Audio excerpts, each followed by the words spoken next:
Personnel. So moved. We got motion, Ms. Bowler. Mr. Garrett and Mr. Johnson.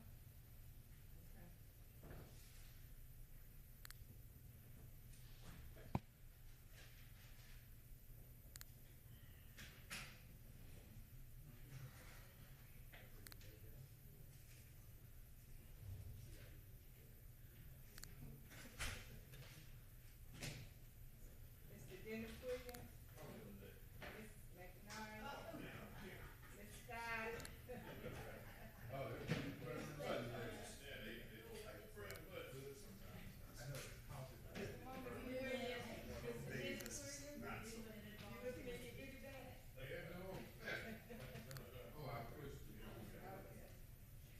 Oh, you pushed the wrong one, okay. I got the right one now.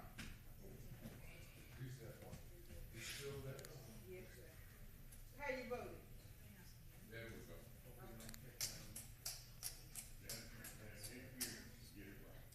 That motion carries with Mr. Franham and Mr. Johnson out, and the mayor. I had a good comeback there, but I forgot.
Okay, good afternoon. We'll reconvene. Chair recognizes Attorney Brown.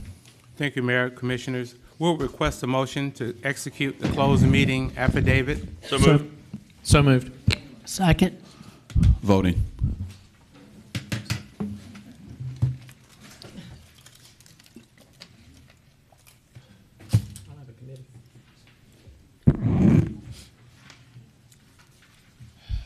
Mr. Hassan, Pushing the wrong button.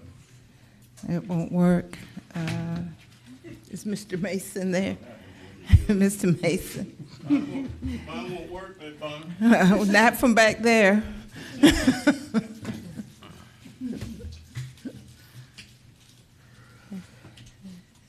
Mr. Mason? Okay. He stepped out. Oh, he's out. Okay, didn't see him. That motion carries with Mr. Johnson and Mr. Mason out.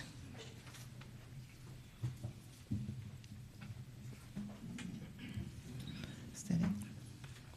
There are no motions, Mayor Davis. Thank you, sir. Committee meetings. Can you give me 30 seconds? Any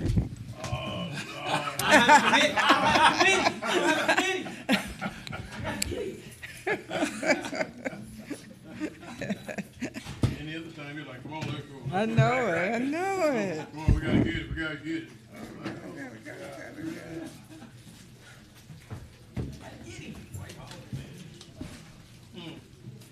Because of the door. They would have shut on me. All right, I'd like to call Public Services to order. Ms. Bonner, is there any additions or deletions to the agenda? No, sir. Okay. If there's no questions from the body, I'd like to consent the following agenda items. Number 1, that is the book you received. Number 2, that is saying that we would approve Super Bowl Sunday as we have in previous years. Number 3, number 4, number 6, and number 7 is going to be deleted as we approved that last commission meeting. 1, 2, 3, 4, 6, and delete 7. Can I get a motion? So move. Mr. Clark?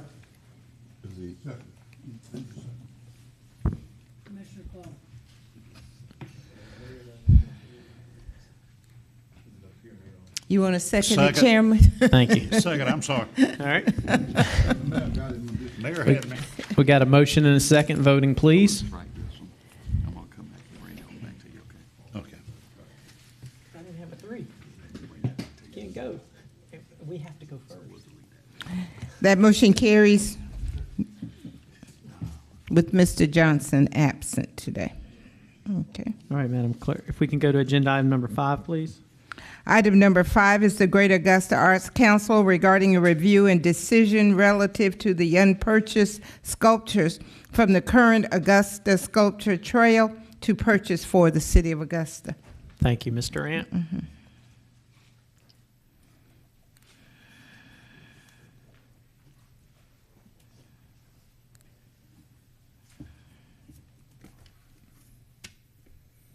Okay. Greetings. Do you have a question or want me just to launch? Yeah, just launch. All right. So I'm Brenda Durant. I'm the director of the Greater Augusta Arts Council. For the past 2 years, we've managed the Sculpture Trail, which is the City of Augusta's project. You did allocate funding to purchase a sculpture at the end of the trail, which is next month. We have just a few weeks to say goodbye. And then, depending on the vote on the 15th, we will be putting in 10 new sculptures in January. So the great news is 3 sculptures have been purchased. Maestro, I know Commissioner Clark's favorite, placed between the 2 theaters. Popsicles was purchased by Destination Augusta, which will move to Broad Street, and Unstoppable, which was purchased and donated to the City of Augusta along with Maestro and the little boy, will remain on Broad Street. They'll move during the TIA projects and come on back. So you have 7 sculptures to choose from. We did send you 2 recommendations. We did a popular vote, which does not guarantee a purchase, but we wanted to let you know that the popular vote was Stepped Tower by Larry Millard, who lived in Augusta for a few years while his wife was the eminent scholar. And he did already put a sculpture in A.L. Williams Park across from the Kroc Center based on memorabilia he gathered from Harrisburg. And the public art panel recommends Sun Lion which was a little more than the city had budgeted, but we were able to find the extra funds. So those are the two recommended sculptures for you to put forward to full commission. But then you also can make decisions based on what is left, what you can afford. So I think in the package that you were sent are the under $30,000 sculptures. Okay. Any questions from the colleagues? So you're basically requesting that next week we approve one of these. Yes, we already have the money. The money's been allocated, or we just need you to tell us which one to send money to the artist. Okay. Commissioner Garrett? I was going to ask, do you have a recommendation? We have two. I do not vote on these two things, and nor will I tell you what I think. What one I would buy, were it my money. This is not my money. So I would say I would look at the two recommended. The popular vote and the Arts Council recommendation are the Step Tower by Larry Millard, or the Sun Lion, which is very popular. It's like a mid-calf high sculpture. It's on the Augusta Common right now, on the Broad Street and on the east side of the Common. Very popular with children. We are planning on putting the purchase sculpture either on or close to the new 5th Street Bridge. Those two. So we're going to put the two up on the screen real fast. And then I think just based on probably, since everybody's kind of got an opinion, maybe we just forward it to the full commission with no recommendation after everybody gets a chance just to see the two recommendations up on the screen.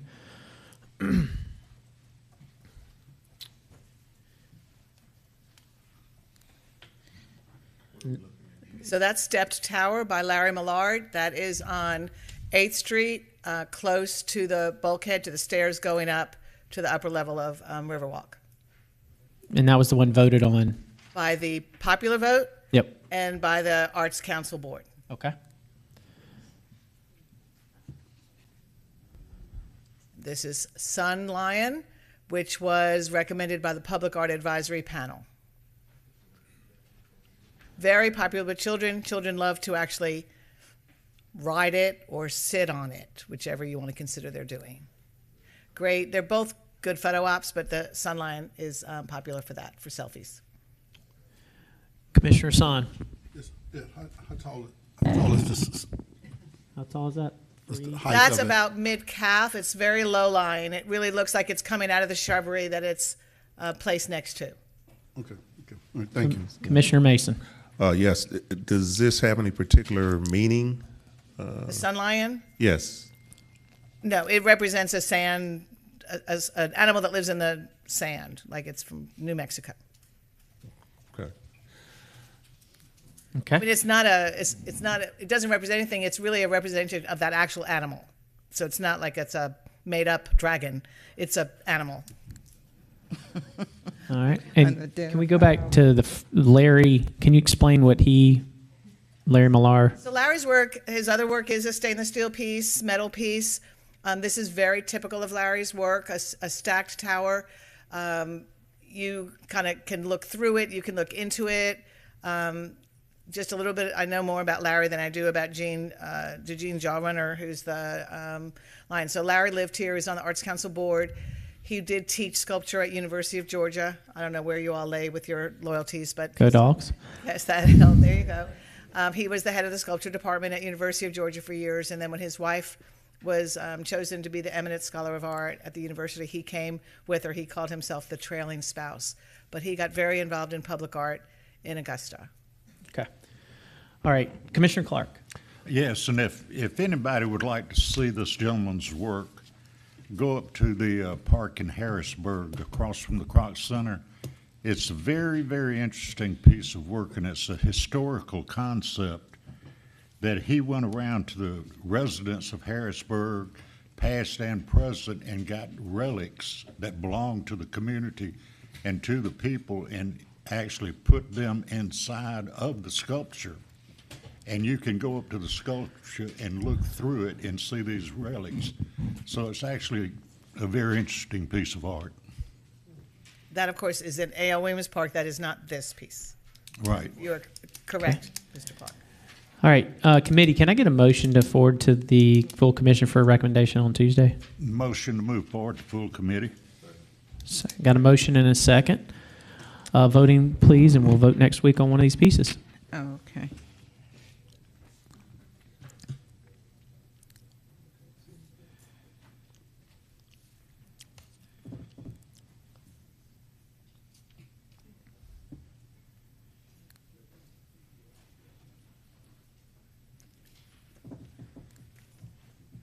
I think that's every.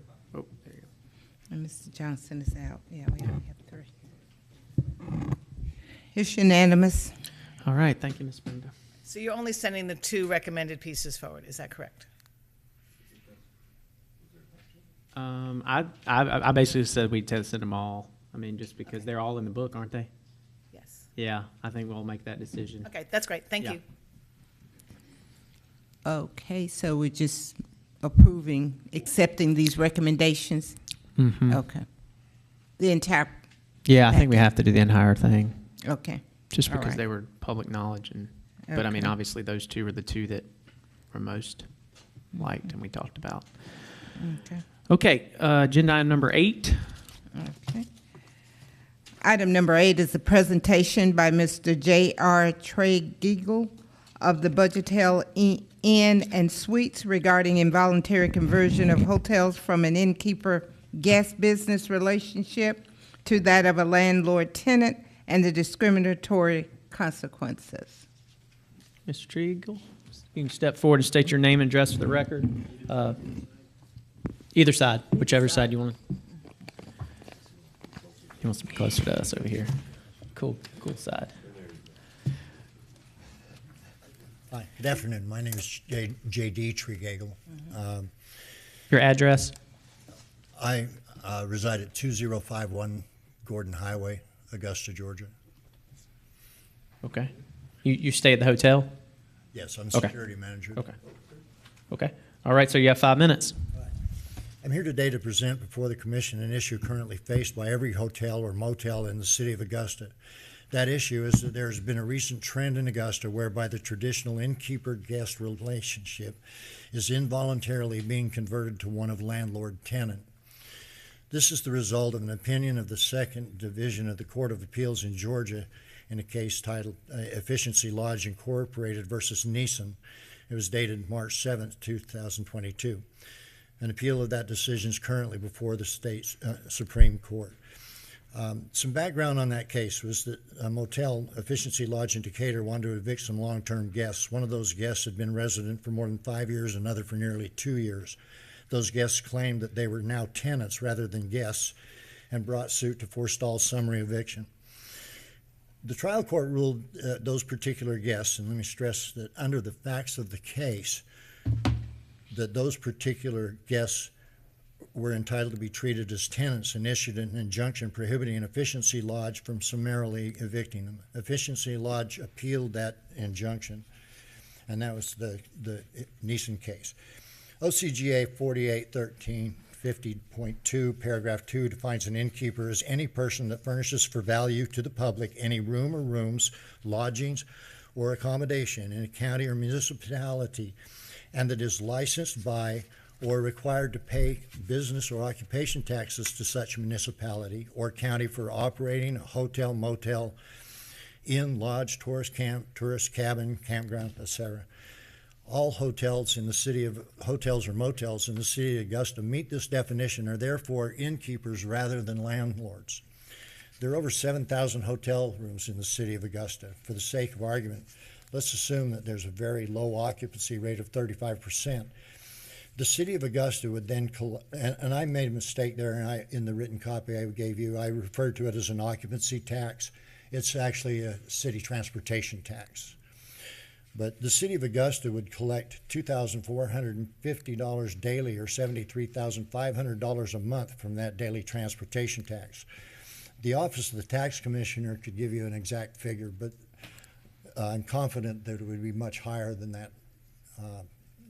Most hotels can't operate on a 35% occupancy. Under OCGA 43-21-3, paragraph B, we are permitted to terminate occupancy for cause, such as failure to pay sums due, failure to abide by rules of occupancy, or other action by the guest. No prior notification is required and no court action is needed. The fallout from the Efficiency Lodge decision, which is now affecting Augusta hotels, is that when law enforcement is summoned to assist with removing a guest from whose rental is terminated for cause, the guest simply declares that they are a tenant and not a guest. Almost uniformly, Richmond County Sheriff's deputies, when dealing with this assertion by a guest, then refuse to assist with removing the person from the property and tell the hotel that they must file a dispossessory action in municipal court. When asked what authority the deputy is acting on, the deputy frequently states that it's a city ordinance. In fact, there is no city ordinance pertaining to this. Deputies are also confused about any length of stay requirement, stating anywhere from a week to 90 days. Georgia law does not specify a time frame. It is other facts involved that are determinative on whether they are reclassified as a tenant. Several deputies have admitted that they are going solely upon what they've heard by refusing assistance to the hotel and telling the hotel that dispossessory action is their recourse. RCSO has effectively converted our innkeeper-guest relationship to one of landlord-tenant, thereby forcing us to seek relief through the courts. We've attempted to work with the Sheriff's Department on getting written guidelines or policy for over a month. We started with Chief Clayton, and it's just been shuffled from one person to another, and the latest word on that was that they are awaiting further word from someone in the department. So my personal feeling is that the deputies are as confused as we are as how to handle the situation. The dispossessory process in Augusta is guaranteed to take over a month, time during which the guest, now who has become a tenant, enjoys free rent and all the amenities the hotel offers. Those persons claiming to be tenants know that the system can be easily manipulated to their benefit. Even if the magistrate court renders a judgment in favor of the hotel, the process of actually recovering rent due, court costs, or the cost of repairing damage caused by the guest is an additional cost to the hotel, which in all likelihood will end up being fruitless. As the old saying goes, you can't squeeze blood from a turnip. I'm suggesting that a more equitable solution to this problem would be absent a clear and convincing evidence that a person has established a bona fide landlord-tenant relationship with the hotel, that they be summarily evicted, again under the innkeeper statutes, and advised that if they believe they have a valid claim, that they could consult with an attorney and or file a civil action in court. Even if a person is a pauper, they still have access to the courts. This shifts the burden of proof to the person asserting the claim and would significantly reduce frivolous claims. In conclusion, we're asking this committee to use your power or authority or influence to help establish clear written guidelines and policies on when and under what circumstances hotel guests will be treated as tenants under Georgia's landlord-tenant laws. And two, to amend and modify the daily transportation tax to relieve hotels of the $1 a night tax for any room so occupied by a person asserting a landlord-tenant relationship and against during such time as the dispossessory action is pending. And that's all I have. All right, sir. Stay there just for a second. We got some commissioners. Mayor Pro Tem. I think you kind of cleared up my question. Your purpose here today is that, one, you have folks who may give you a little money or what have you, but their time runs out, and when you call the police, they tell the police that they pretty much live there, and the police are saying, well, we can't remove them because it's kind of like, your home. So it's kind of like your home. So you're asking us today to make some type of decision that makes it easier for the hotel owner to say you're out and that's it. Police comes and they remove them or they have to get out because they're not paying for. Well, yes, sir. Under the innkeeper laws, we are entitled to simply terminate their rent if they haven't paid or terminate their stay if they haven't paid the rent. There's a paragraph, I cited it and I included it in the packet that I gave the clerk. Gotcha. We don't have to go through a court proceeding. The problem has been that when we summon help from Richmond County to get the person to leave, because it's not often, but there are occasions when they refuse to leave, and at that point become trespassers. We call Richmond County, and the guest tells them, oh, I've been here 3 weeks, 4 weeks, whatever it may be. I'm now a tenant. Gotcha. And they're basing this based on, in fact, Augusta, or not Augusta, but Atlanta Legal Aid on their website published a deal that said and what gets lost in there is their statement said that you may be entitled to be treated as a tenant if the hotel is your home. And there are determinative factors in deciding whether or not that is in fact their home. I mean, I can rent a room. But that was not the agreement when you went in. You just That's decided not that the you rental would agreement.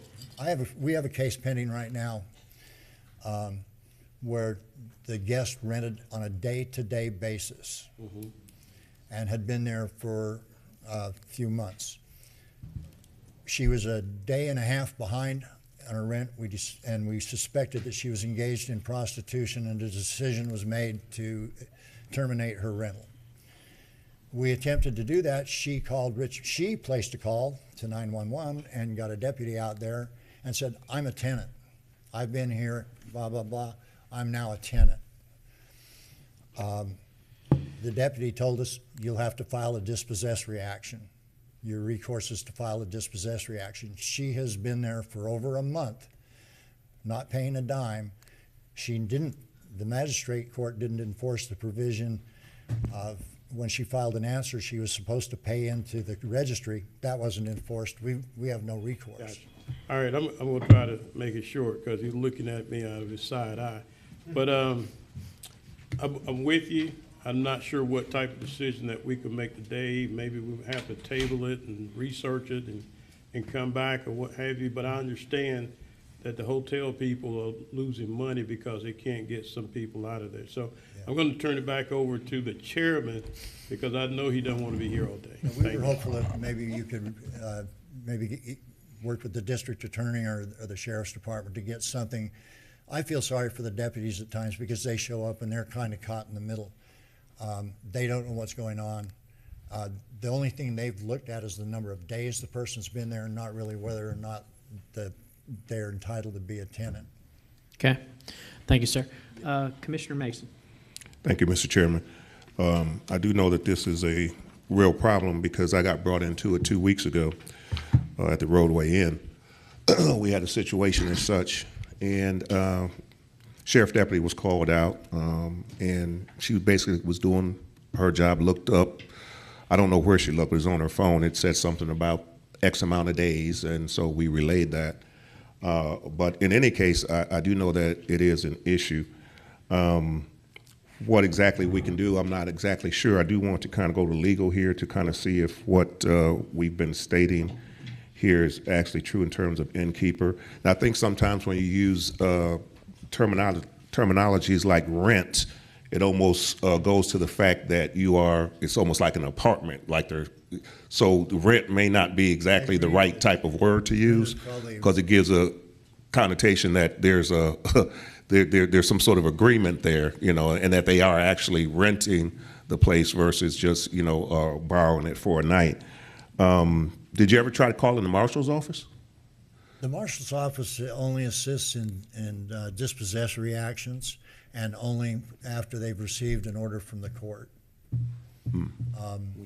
We did call them one time regarding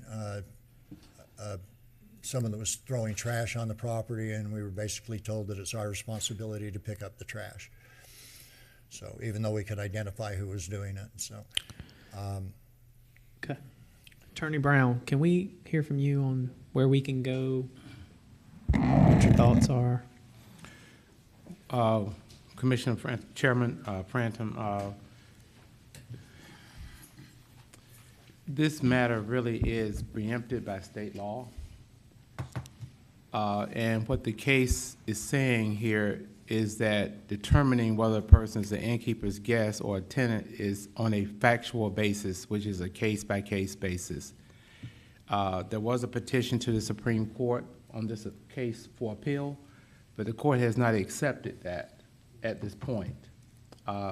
This is a difficult situation.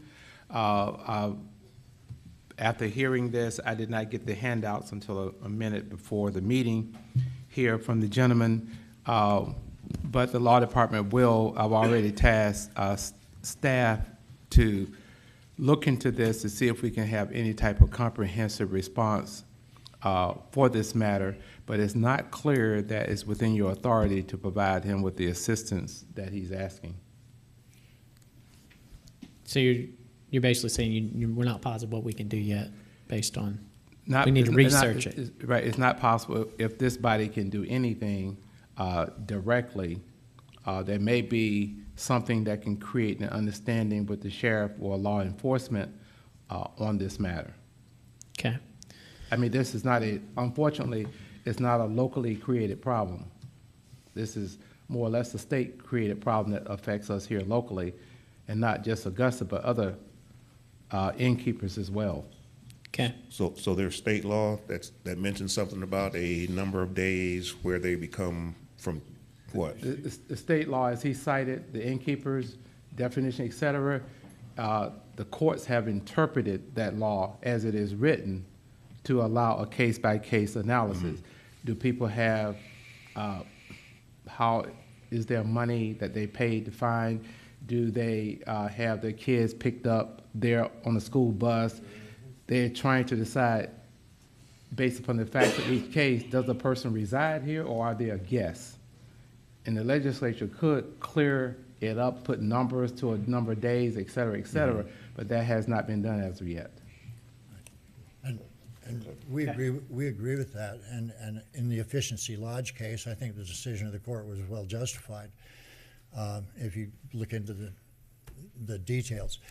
Our problem here is that the deputies, because there's no clear guideline for either the deputies or the hotels, simply there is in state law there's no time. We even spoke with Ms. Tarr at Code Enforcement, and there's no specified number of days attached to this. The one thing I think that the commission might be able to help with, and that is to make some provision that if we are forced into a dispossessory process to remove somebody, that at that point we are no longer liable for the city taxes, whether it's the $1 a night per occupied room or, if that's still in effect. A lot of these taxes drop off after a certain number of days and it wouldn't be applicable, but when we have someone that stays there for 2 weeks, we would be collecting sales tax up until that drop-off point. But if we have to file dispossessory action, those taxes, we would be relieved of those taxes on those cases, because then essentially we're treating them as if they were in an apartment. And apartments don't charge those taxes. Okay. Not sure how that would go down here. Commissioner Clark. Thank you, Mr. Chairman. Motels are transient, they're not apartments. But whenever anybody checks into a motel, they fill out a registration card. Yes, sir. They have a check-in date and a check-out date and time. Exactly. And it seems like an ordinary common sense law, when that checkout time has been reached and you have not paid for another day, you can dispossess the person from the property. It may be, I think that would be sufficient to show the police when they show up that this has been, but the police doesn't go for that? Well, they don't have any guidelines. Most of the deputies that I've spoken with say that they've received their information either word of mouth or sometimes even from the guest. That's one of the things that the commission has more influence with the sheriff's department than I do. Well, We would hope that they would have some kind of guideline. As I suggested, let that me if someone continue asserts just that as a for right, moment. that they are now a tenant, that What that? that there's a process or something that has to be examined, not just the number of days they've been there. Commissioner Clark? Well, I think this puts the motel owners and the property owners in a precarious situation because, as you know, Commissioner, from the 7th and from the 4th and the 6th, where we have motels that transients stay at, and there's a lot of nightly rentals. They go out during the day and they get the money and they come in and they rent at night, and then if they are allowed to, it's not a tenant, more or less. It becomes a squatter because they just move in, they don't move out. It's like when Cousin Joe comes to town, he wants to stay with you overnight. 3 months later, you're still trying to get him to leave. I mean, that doesn't make sense either. Well, So, I think that we should probably, who should we talk to? The judge here, the head judge in the city, or which way do we need to go on this? Because these people need relief. I think we have to continue the conversation because it's definitely an issue, and especially in my district where we're seeing so much drug trafficking, sex trafficking. People in the hotels as well. I mean, we have to hold them accountable too, because there's some hotels that they've got people staying at the back of the hotel for long distances and at the front of the hotel nightly, and it's and we've got to do better. I'm gonna say that we got to do better. We need to stop All of talking us about it. got to do better. Find a solution. Thank you. For our Commissioner Hassan. Thank you, Mr. Chairman.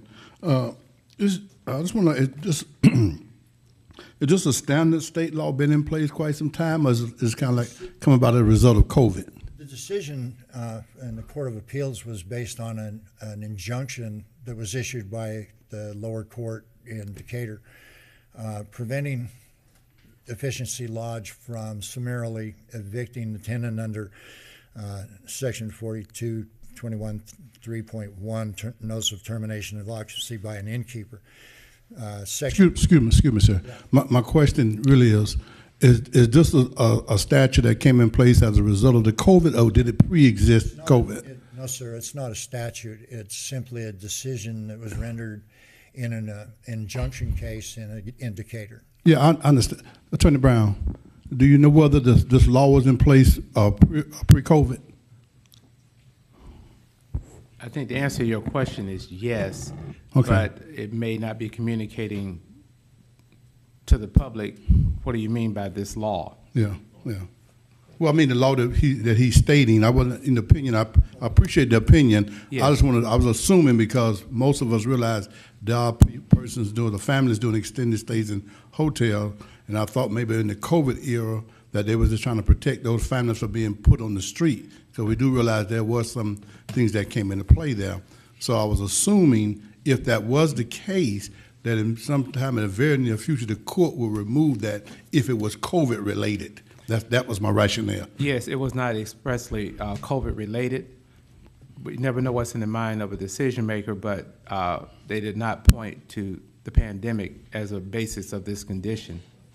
So, Mr. Attorney, you've given us and saying that it's kind of like above our pay grade to some degree, but is it something that you're going to be looking at to give us? I mean, what are the possibilities? And are you thinking right now? You say you're looking at it. So what do you suggest? Yes, there's no prior notice of this. I'm saying we realize it is a problem. We don't know how much legal room that the city will have to do anything, but I've already assigned for this matter to be reviewed to see if we can help remedy any of the problems that have been raised today. So we will look at it, and we can bring it back to you. Okay, will next Tuesday be too quick for you? No, it should not be. Okay, thank you. Yeah, and I agree with that, Commissioner Son. I do think that the Sheriff's Department needs to be engaged in this too, their legal team as well. Commissioner Garrett. Well, Mr. Chairman, if we're going to do that, then I think this matter would be, what we bring back would need to be a matter for discussion, and it will be time-wise, because we will have to engage the Sheriff's Council as well for it to come back maybe November 29th as an agenda item.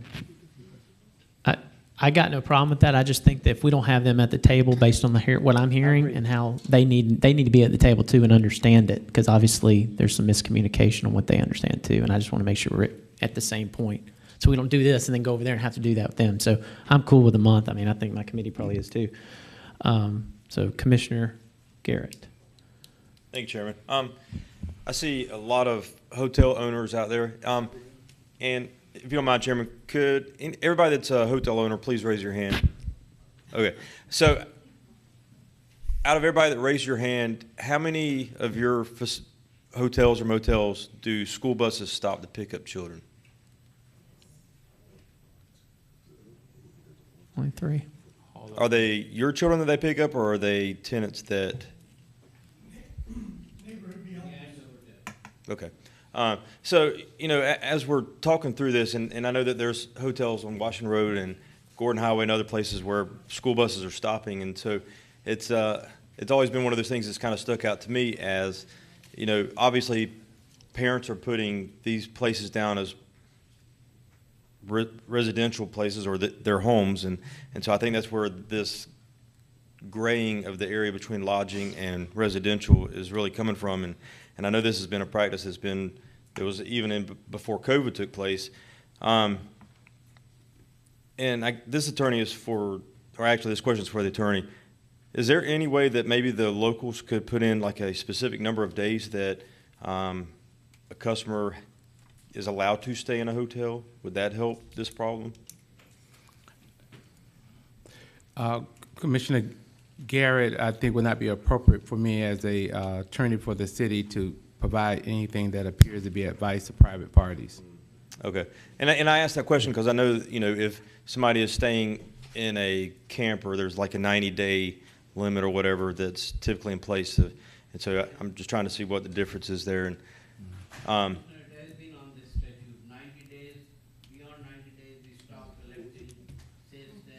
Chairman, if you're going to speak, you have to come up and give your. But you can come forward, but you're going to state your name and address. Hurry. And this question is also for the attorney.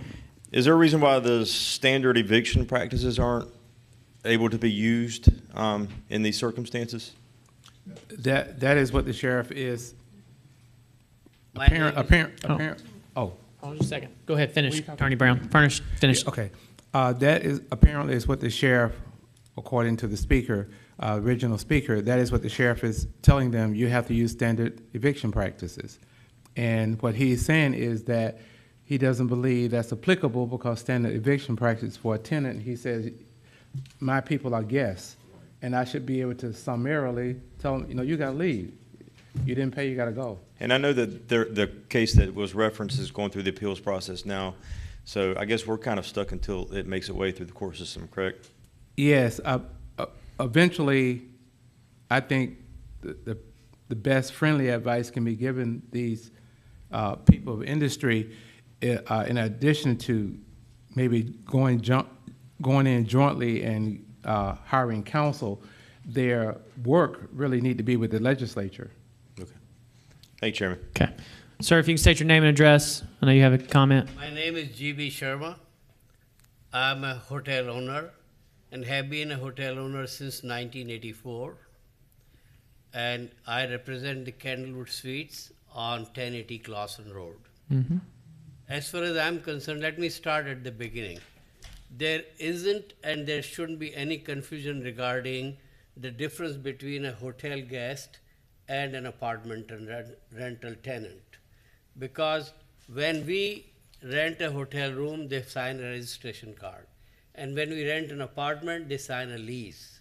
So there is a clear distinction between the legal documentation that is required. And therefore, there should not be any confusion. And I disagree with the gentleman here that this problem did not emanate from the COVID.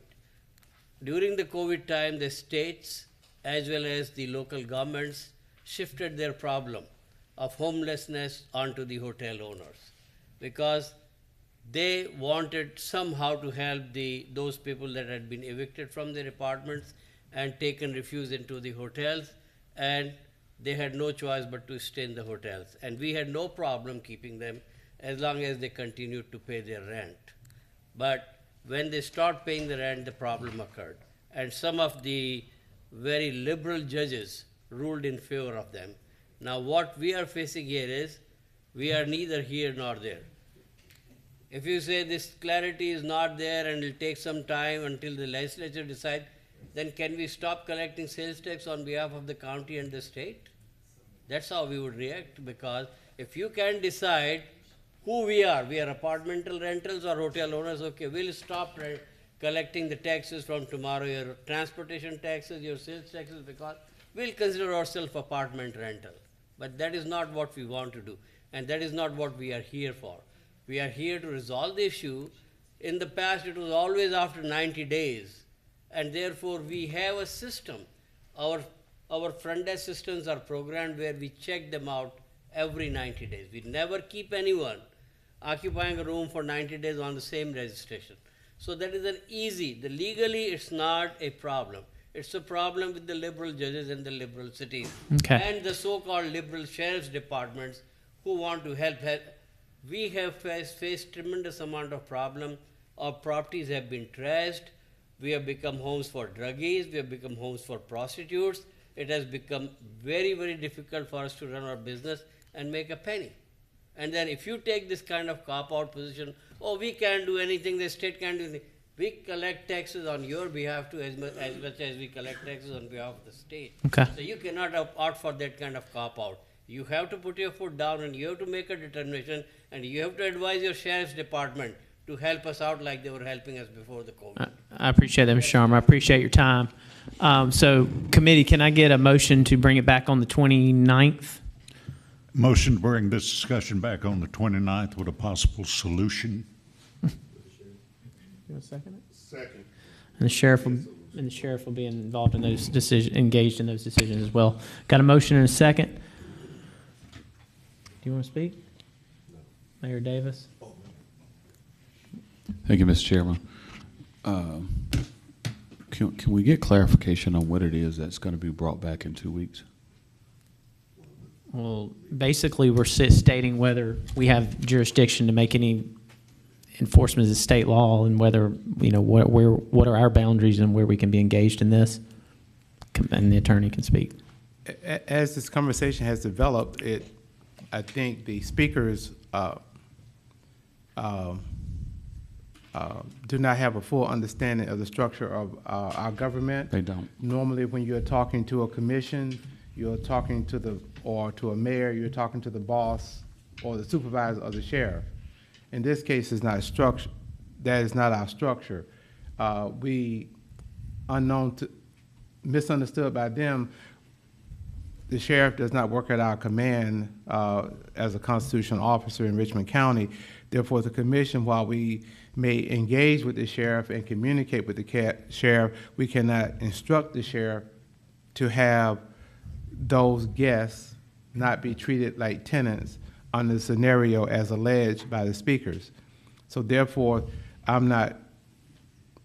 given that, I'm not sure there's anything to bring back on the 29th. The commission may decide to have its administrator and attorney to engage with the sheriff to get their understanding of the situation, to see if there's anything we can jointly suggest or remedy, and if so, we will bring something back. Otherwise, we don't have that instructive power that the last speaker just indicated. That's what I'm trying to get understanding about. Yeah, I think at minimal, there's a conversation between our attorneys and the sheriff's department to say, this is what's going on, this is what we can and can't do, and this is the way it works. I mean, then bring it back to us so we can relay the information publicly. I mean, If I can interject, that was kind of our hope. We realize you're not a lawmaking body, but Well, you have, they are a lawmaking body. well, yeah. we can't just, in respect to city he's an elected official. Yeah. but not changing state law. Our problem has been that everywhere we've turned for help, specifically the sheriff's department, we like I say, they've passed the buck from one person to another. We're still waiting for some results from the Sheriff's Department. You folks have a lot more influence with the Sheriff's Department than I do. Yeah, we really don't. So but we're hoping well, that maybe you can yeah, use that we will do our best. We really don't, but we appreciate you coming out.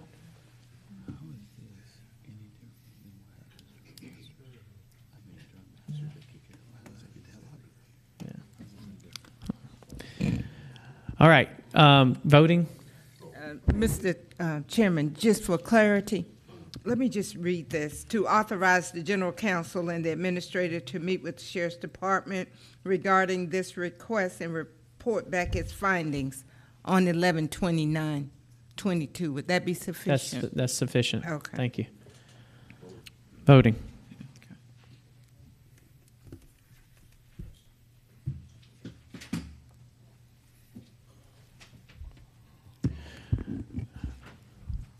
Again, I want to thank It's all the hotel unanimous. owners for coming out. Appreciate what y'all do for our community. And thank you, sir, for coming out. Appreciate All right. it. Thank you, gentlemen. And that concludes public services. Thank you, committee.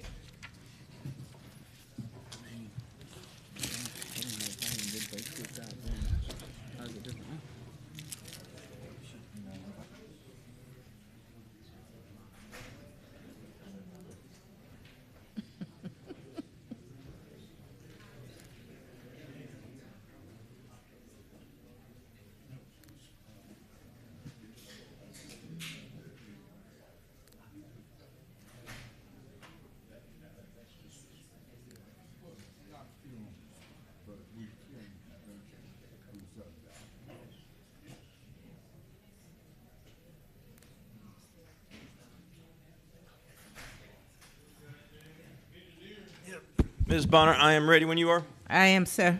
Are there any additions or deletions from No. engineering? No, sir. I'd like to call engineering service to order. I'd like to consent item number 1, if there are no objections.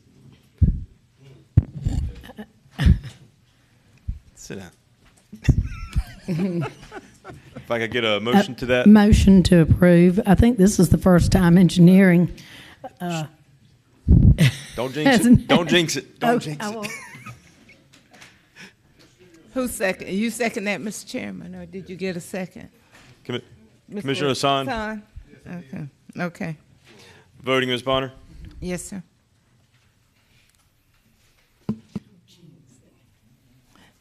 They feeling you, Mr. Dennis Williams.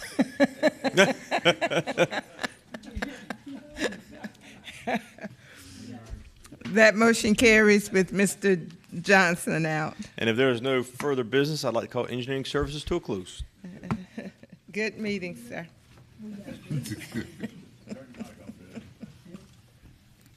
Whenever you're ready, Madam Clerk. I'm ready, sir. I'd like to call Finance Committee to order.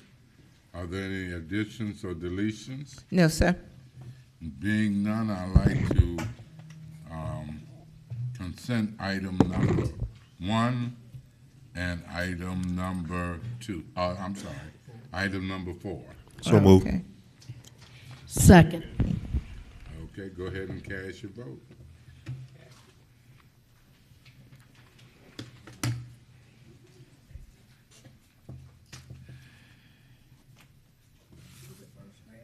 It's unanimous.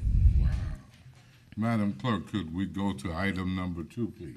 Yes, sir. Item number 2 is to discuss fund balance policy. Mr. Mayor, this is your item. Go right ahead. Thank you, Mr. Chairman. This is a follow-up to the conversation that's been ongoing for a couple of work sessions at this point.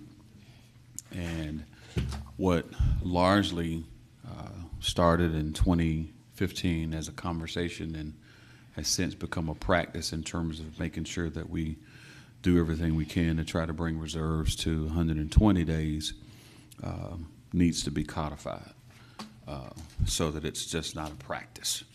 And so with that, I've had some conversations with our colleagues. And with that, Mr. Chairman, I'm going to turn it over to the Commissioner from the 9th, or at least I'll yield the balance of my time to the Commissioner from the 9th who's been having some conversations with me about that. Notice I said I'll yield the balance of my time. Go right ahead, Madam Commissioner. Thank you, Mr. Chairman. I know this process has been, we've been talking, doing our budget workshop and sessions, and we've been hearing words about fund balance. And fund balance is an accounting term to describe the difference between funds, assets, and liabilities. The term reserves and fund balance are often used interchangeably. Typically, when we look at local government, it's discussing the needs for reserves. It's in the contents of future outlays for capital or liability accruals, such as employee buyouts. Other areas of considerations are emergencies, economic downturns, and the inevitable unforeseen event that would trigger a physical hardship. It is essential to clarify, define the intended use for each reserve and or fund balance that your entity establishes. Key component of fund balance and reserve policies. Your policy should include scope of purpose, appropriate funds, fund balance level, use and replenish of funds. Scope and purpose. The scope and purpose should clearly define which funds are included, what purpose the fund balance reserves are intended for. The selected funds should represent major operating funds or your local government, and a minimum. Each one of them should have a fund balance that meets cash flows. Key question to consider. Which funds are your major operating funds? Is there an interdependence between funds that would be drained, resources from the general funds or enterprise fund? What type of reserve should be included? Appropriate fund balance level. A minimum, the fund balance of the general fund should be no less than what will meet the average cash flow needs or your entity. This is typical, no less than 60 days or 2 months, about 16.5% through 16.7% of operating expenditures for the general fund, and 45 days, about 12.3% for the enterprise utility funds. Key questions to ask, to consider. Is your local government dependent on acyclical or volatile revenue resources? Do your enterprise fund utilities have debt service requirements? Are your enterprise fund utilities dependent upon a small number of customers that represent a large portion of the cash flow? Do your utility billing cycles create cash flow concerns? Are you vulnerable to natural disasters such as earthquakes, wildfires, landslides, or flooding? Do you have a buffer against economic downturns? Will lenders, credit agencies, and others be evaluating your fund balance levels? If your fund balance reserves are currently insufficient, how will you accumulate and desired amount, and how long will it take? Use and replenish of funds. Your policy should clearly state when reserves should be used, how the reserves will be replenished, and how quickly, and what happens when the fund balance reserve drop below the designated levels. Key questions to consider. When can reserve be used? How will funds be balanced to replenish once they are used? In closing, I would just think it's time that we do something instead of just having something, a practice, but we need a policy in place. And I would like to hear feedback if there's any from my colleagues. And I think, Mr. Chairman, after 8 years doing legislation and coming back before you, I think I did pretty good job in researching our fund balance. Thank you. Yeah. We'll call on Mayor Davis next. Yeah, thank you, Mr. Chairman. I agree with everything that Commissioner from the 9th has said. I think what this begs us to do at this point is that there should be a resolution supporting this effort. We start with the resolution, and then in that resolution, it would have the associated elements in there.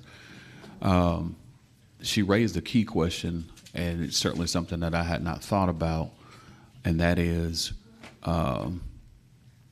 reserves where our enterprise funds are concerned, because historically we've talked about it just from a general fund standpoint.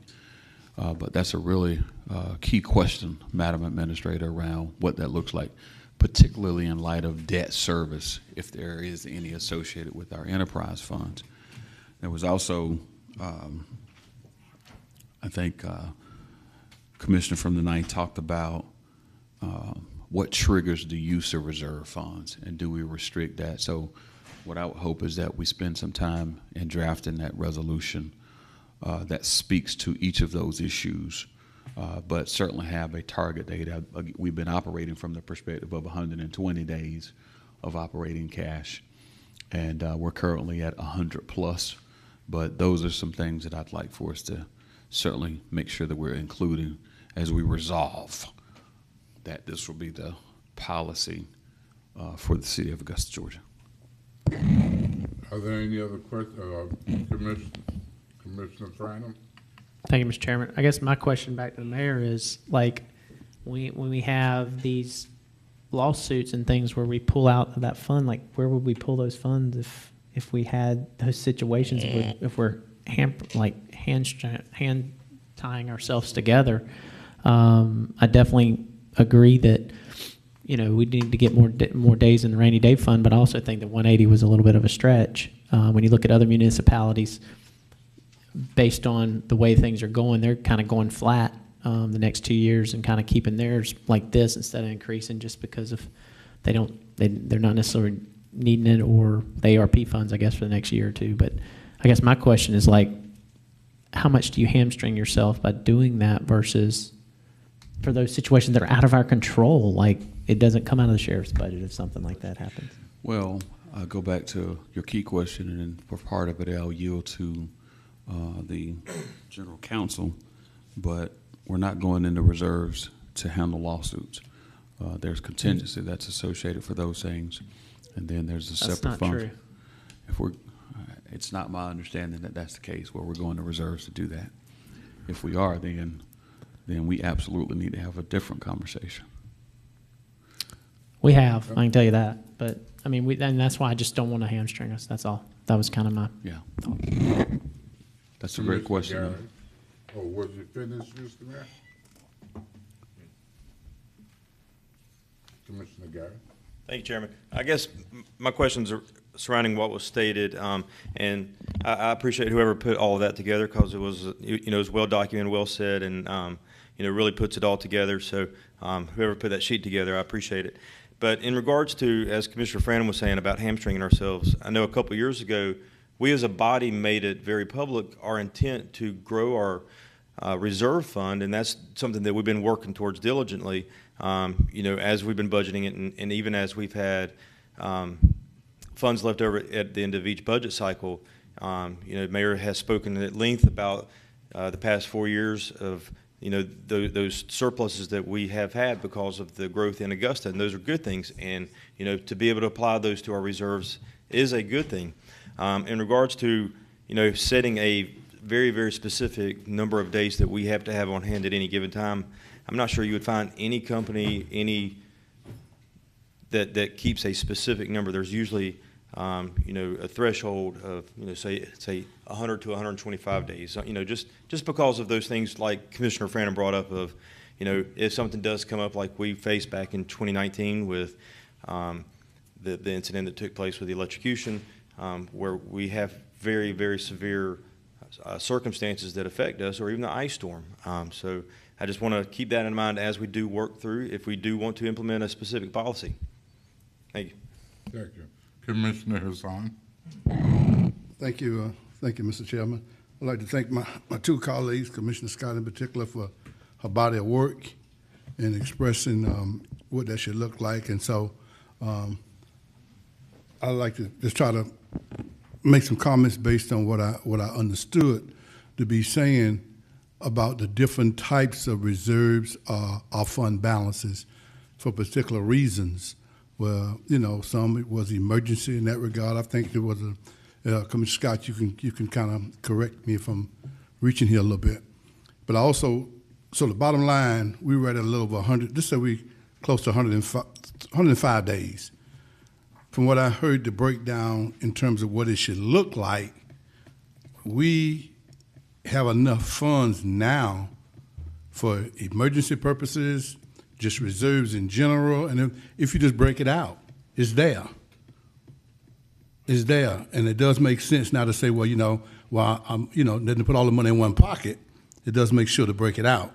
And I think as you was breaking it out about percentages and what it should look like, we in position, if that was adopted, other than just the mail, the mail says, so I'm sticking more to your reading, and your reading from your percentages, I think we got that covered if the commission decided to do that, to set up those particular entities. If something happened in a crisis, if something happened like, you know, the ice storm, something happened like the other incident that happened, because normally you don't have that in your typical administrative fund where she can reach in and get $200,000 or something like that. So I think you got it across the board. It doesn't matter if you want to establish that as a policy and you fund it appropriately. I think it's already there, money-wise. And I think in many ways, if you was to ask the finance person right now, they'll tell you where all that money is going to where it's going to come from when those events occur. But if you think it's, and she may very well, we maybe just don't know it. She may very well have it lined up that way. We just don't hear it, you know, because sometimes out of sight is out of mind. Thank you. Okay, thank you. Being that we've had a discussion on it, the mayor did make a statement about a resolution, so the chair entertain a motion for the next course of action. Mr. Mayor? Well, I'll make a suggestion about what a motion could be, and that is that a resolution is drafted in support of a fund balance policy. Mr. Chairman, I make a motion that we develop a resolution for a fund balance policy. Okay. Is there a second? I'll second it. I'll go ahead and second that. Say again? Oh. I'll second it. Okay. Go ahead and cast your votes.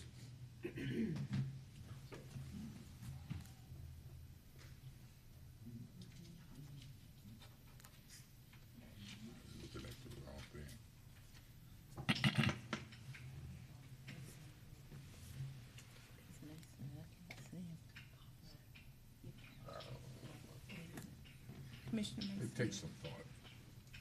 Mason, is he there? Is that it, Miss? That motion carries with Mr. Mason out. Thank you. Madam Clerk, we'll go to item number 3 now. Item number 3 is to discuss lapsed salary policy amendments. Mr. Mayor, once again, it's up to you. Thank you, Mr. Chairman. Again, this is a conversation that we've had for years, and I wanted to have a discussion here regarding it in terms of how we handle lapsed salaries or the lack of having any amendments in place. I'm forecasting and bringing it forward, and that is, I think this body needs to address that from a policy standpoint. Once again, what you don't want is to find ourselves every year during the budget cycle of trying to define and or resolve what that may or may not look like in terms of, well, do we just get rid of those positions? And then when you get rid of the position, you got to come back around, have a discussion with the commission. And the only reason you got rid of it is because the person left for another opportunity, and you were paying them X plus 20,000. But now that they're back, you got to address that piece as well. And so I wanted to have that broader conversation, and we need to fix that so that not only our directors, administrators, and those that we've tasked with the onboarding process are struggling with these things, but we need to fix it. And so that's why I put it on the agenda, Mr. Chairman, to have a conversation about it. I know we've got our administrator and finance and others who are here in the room to at least lend their voices to the conversation, but I'm sure they would appreciate some support in terms of how they address that. Okay. Are there any questions from the commissioners? Well, it appears like we want to discuss it. So, being that we have our finance director in the room, could you, off the top of your head, address the financial impact in trying to adjust this problem?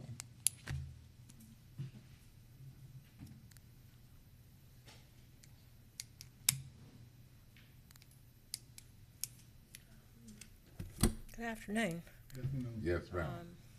So, address the financial impact. Regarding the lab salaries. Okay.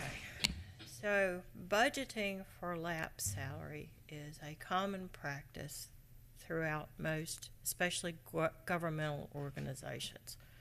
Let me take you back one step further than that is the way a government accounts for the number of authorized positions that work in its total government is by a process called position control budgeting, which is done.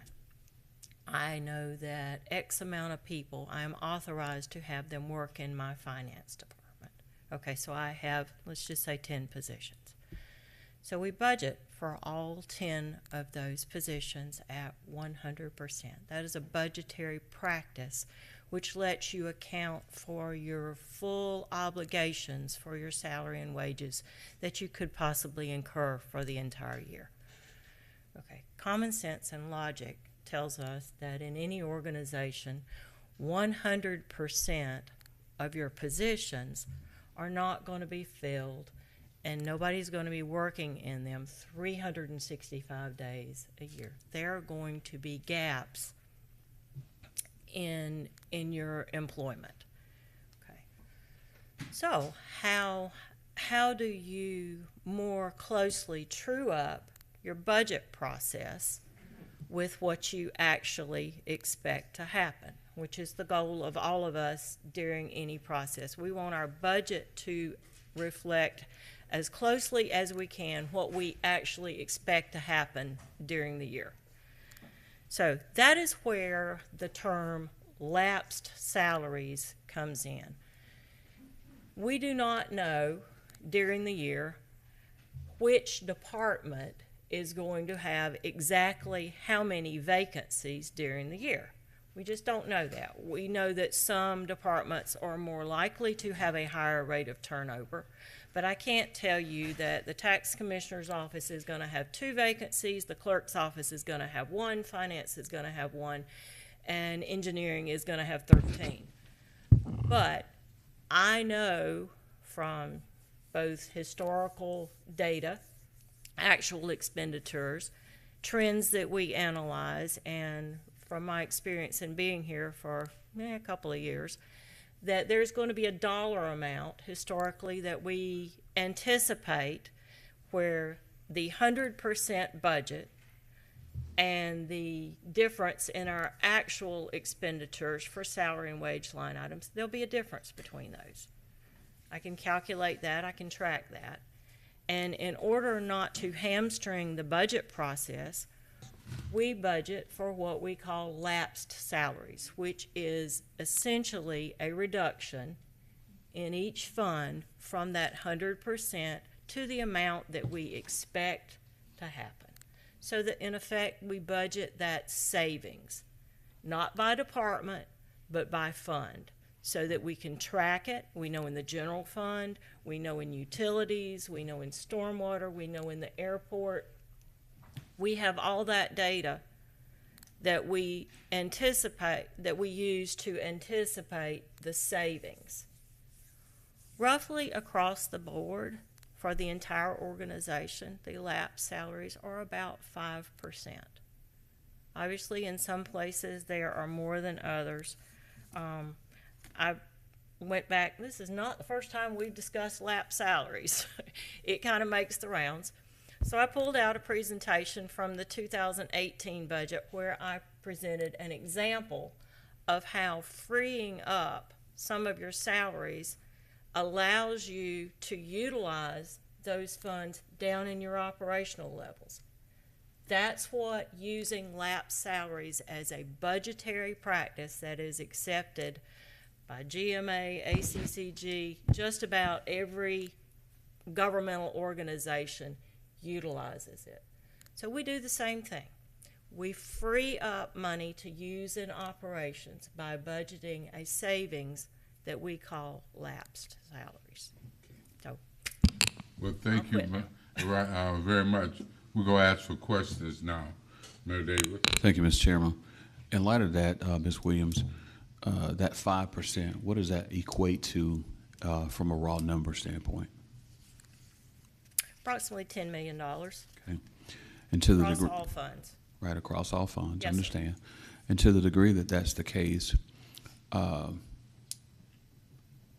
with those lapsed salaries, are we able to use those funds for other personnel-related costs?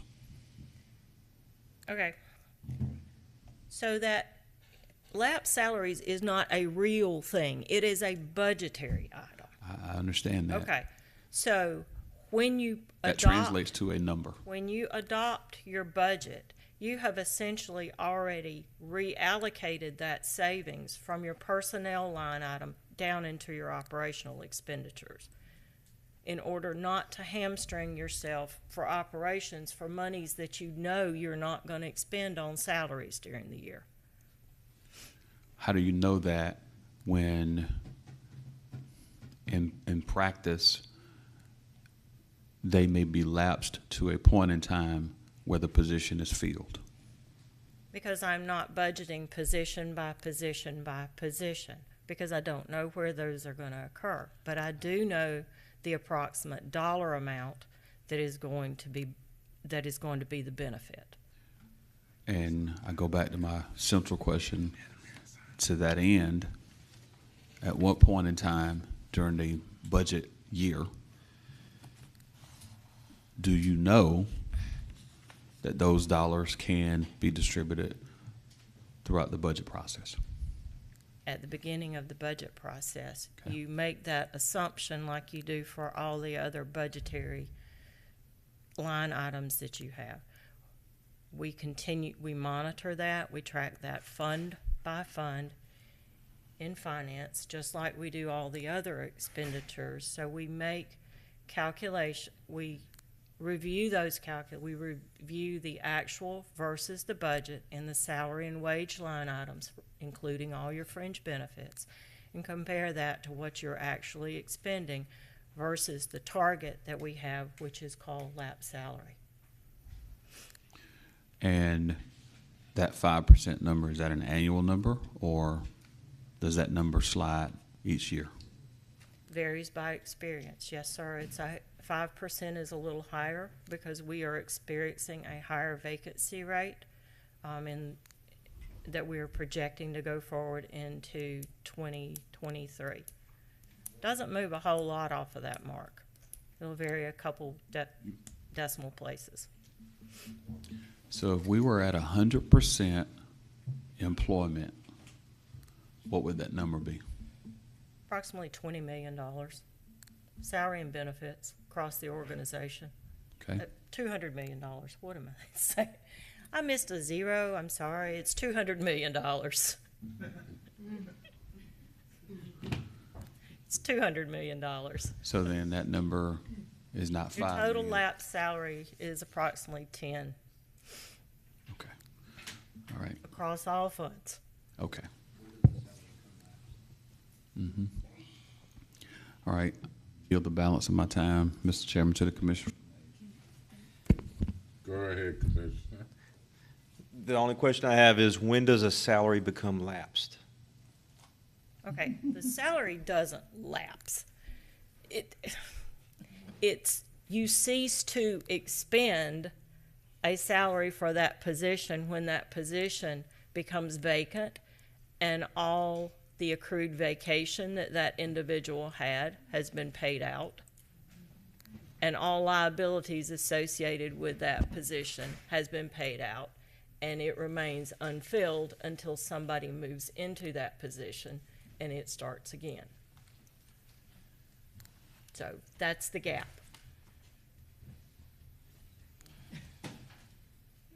Being That that help? it's no additional. I'm just saying, I put together a budget every year for my company, and lap salaries is never a part of it. So I know that this might be a government example of budgetary practices, and I mean, I'll be happy to oh, go in detail. we have this with it discussion every year, again. Yes, sir. and every year it gets more and more confusing. So. Sorry. Thank you, Commissioner. Madam Director, thank you very much for your time. We appreciate it. Yes, sir. What is the action of the committee or desire? Just, that's good with me. Receive as We're gonna information. Receive it as information. No addition, oh, I'm sorry. Then go ahead and cast your vote. I'm in a hurry, ain't I?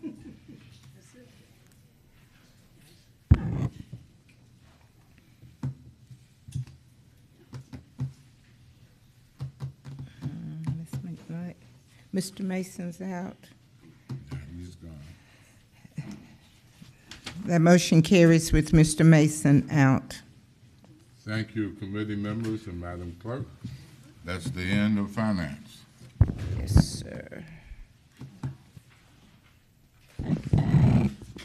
Madam Clerk, are you ready for administrative services? No, sir, I'm ready for public safety. Public really. safety next? Yes, sir. Oh, wow. Are you serious? Actually, yes, sir. It's at 1:15. You're up at 1:20. Oh, yeah? Yes, sir. Oh, so in other words, you give me 5 minutes. You need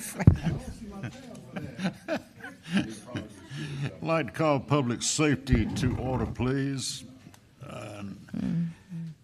Ms. Clerk, is there any additions or deletions? No, sir.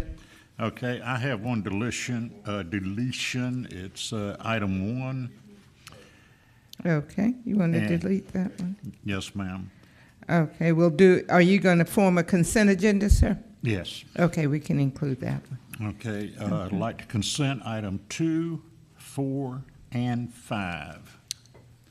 Commissioner Clark, Yes. may I request item number 3 to be deleted? Yes, you may.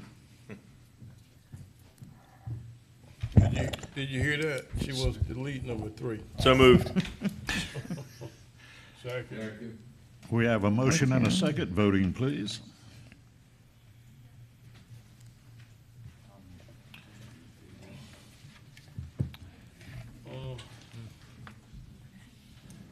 It's unanimous. Thank you. Can I carry my remaining 3 minutes forward? You can, to where? Wherever. With no further business, public safety is adjourned. Thank you. Number 1. Mr. Clark. Did you get number 1? Yes. Mr. Clark. Yes. Number 1. Oh, he deleted Number that. 1 was You deleted deleted that on one too? consent. Yes, sir. Okay. That was in the consent. All right, so we go on the consent agenda under administrative services. No, sir, we go. Ms. Bonner, you got a new One cookie chair? for you. No more doubles, no more doubles. Ms. Bonner, The you sugar can gets tell when you're a lame duck, they manhandle you, don't they? they do. Yeah, they If you do, let 'em. they do. They duck handle you. Boy, they treat you rough, you lame duck. Yeah, they just duck handle you. I Take need the to man duck. If I out. don't, I'm gonna get hit in the mouth. Take the man out. Just duck handle. Ms. Bonner, administrative services in order? Yes, sir. Any additions or deletions? Well, sir, we have some modifications to agenda item number 7. Okay. But to answer your questions, there are no additions or deletions. Okay, well, we're gonna, I'm gonna let the modifications be for the record, but so I'm gonna make it a consent agenda at this time then. Yes, sir. Item number 1, item number 2, item number 3, 4, 5, 6, and we want 7 with the modifications. Yes, sir, and for the record, I'll just read those. There's, on the agenda item should read 260 job classifications opposed to the 160, and the scope of work was not included in your agenda item. However, if you will like a copy, there's a stack here that you can receive that information to include the scope of work. Okay, So that's it. Changing the job classifications from 160 to 260, and the inclusion of the scope of services provided in the RFP. okay, so I've created a consent agenda. Could I get a motion? Are you going to include that, sir? With Yep. the, okay. Yes, ma'am. I said Okay. that with With, okay. Second. voting, Ms. Bonner. I took my cue from the Mayor Pro Tem. Yeah, right. He trying to get to the poll. I'm telling you, they don't care nothing about it. Okay, that motion carries with Mr. Franum out. Thank you.